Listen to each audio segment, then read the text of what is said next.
Good day, everyone. I am Buensuceso, and together with my teammates Isabella de Guzman and Kim Fajardo, we are going to discuss about the two variable scenario of our project entitled Quezon City 2050. Before we proceed to the four scenarios, let us first take a look at the current state of health in Quezon City. According to Quezon City health officials, the most common diseases in the city include pneumonia, food poisoning, gastroenteritis, dengue fever, and leptospirosis. While the leading causes of death are stroke, heart disease, cancer, diabetes, and chronic respiratory diseases. Quezon City also addresses the mental health issues of the community, such as depression, anxiety disorder, and emotional disorders. Dr. Verdades Dina, the City Health Officer of Quezon City, disclosed that the problem in treating patients with mental illnesses in hospitals is the lack of continued care.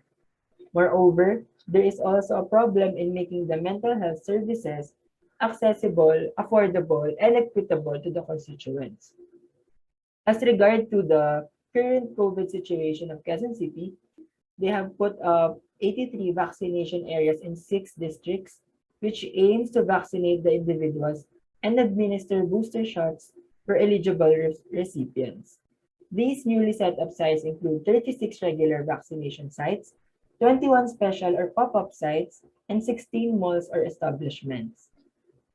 House-to-house vaccination for bedridden citizens is also offered by the city government.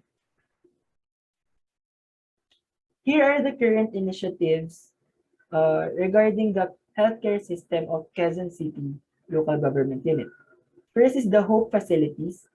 There are 11 Hope facilities to care for COVID diagnosed citizens, both asymptomatic and mild symptoms. Each Hope facility has its own clinic, pharmacy, and supply room. Next is the PhilHealth card. The local government of QC will be distributing PhilHealth cards to its indigent residents. They have set a target of 50,000 families as beneficiaries of the PhilHealth benefit. Under the program, the city government will be paying for the contribution of these selected beneficiaries. This is to help its resident allay fears and worries when getting sick. And then lastly are the health centers. The QC government has added new health centers across the city and has renovated existing ones to be able to provide better health services to its Q citizens. Hi everyone. So these are the four future scenarios we could think of regarding our topic, a healthier QC, modernized, digitized, preventive, and personalized healthcare. So there are four quadrants, four future scenarios, and let's discuss them one by one.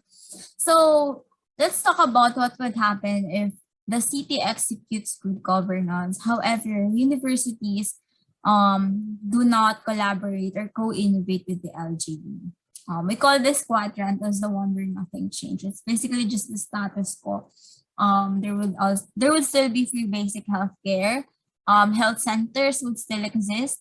There would still be PWD discount card. There would also still be free vaccination against polio and flu. So nothing has changed. Whatever health initiatives we have right now in 2022, it will just carry on until 2050. No innovations at all.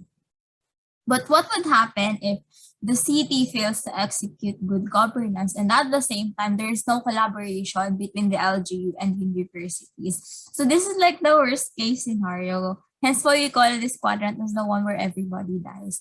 There would be higher mortality rate. People are just dying. More mental health issues as well because there are no health initiatives that could address mental health problems.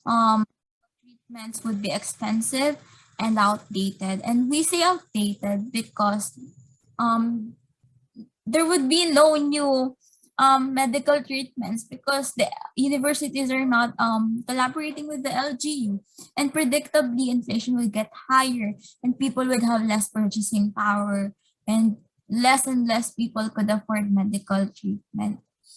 There will also be proliferation of communicable and non-communicable diseases because again, new diseases arise, but there are no new health interventions. And well, this is the scenario where this is the scenario or the one where everybody dies. For the third quadrant, our created scenario is entitled The One Where Ideas Will Remain Ideas.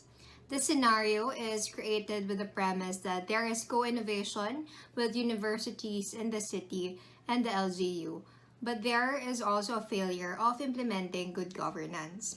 With that, we perceive that we would be able to develop good quality healthcare within the city, but it would not be accessible to most, which result in greater inequality when it comes to healthcare.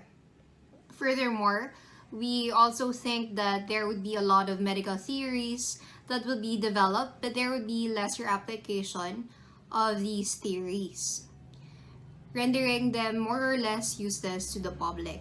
Lastly, we also think that without good governance, there will be no new government health projects addressing health issues within the city because of lack of funding.